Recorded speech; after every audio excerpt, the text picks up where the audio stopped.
right here.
Hi, back again.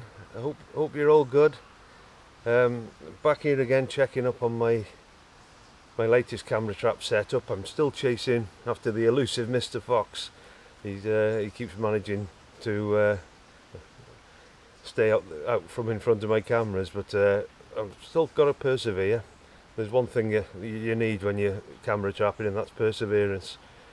But I've set up on this little, to be honest, it's a very little used path. I have had a little bit of fox activity here, as you can see on the trail camera footage, but they're very few and far between along this little used path. The main path is about 25-30 meters over to my right. That's the main sort of thoroughfare where the foxes wander back into during the night. But you're probably wondering why I'm not set up over there where I've got more chance of getting a photo. And the main reason is composition. I've struggled to find a composition over on the main path, whereas here on this small path I found this nice little spot with this fallen tree and some bracket fungi on there, growing on the fallen tree, with the path just passing by the side of it, and I thought it'd make a nice composition. The thing is, like I say, I could set up further over onto the main thoroughfare where all the foxes are passing through, but all I'd end up with really is a record shot, which it's not what it's not what I'm after really. I'm after a photo with a nice composition, something that's pleasing.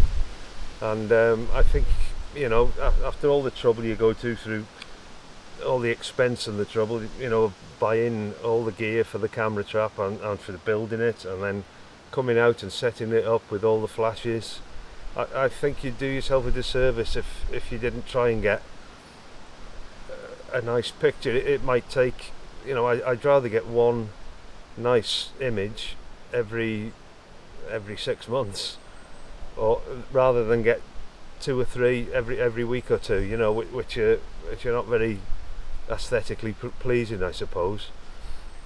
So always trying to keep composition in mind. I think it's a really important thing. You see so many images on the internet where the animal has been captured just in a flat, featureless sort of area with just like a nuclear blast of flash onto them, and they're not very pleasing to look at. And in my personal opinion, I'd rather get one good image with a nice composition than 20 average ones, So like I say, always keep in mind your composition.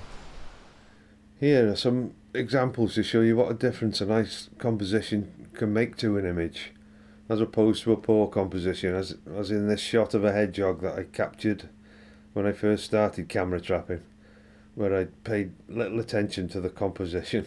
All the lighting come to that. As you can see, the surroundings in which this image was taken is pretty boring and featureless, and adds nothing of any real visual interest to the image. And to be honest, the unflattering lighting doesn't do anything to help it either. It is in effect just a record shot, as I had mentioned earlier. Whereas in this image, again of a hedgehog, it just goes to show what a difference it can make when a little more thought is put into getting a nice composition, and a bit more effort, is put into getting the lighting right. And I was very pleased to have this image achieve highly commended in the 2020 Isolation Wildlife Photography Awards.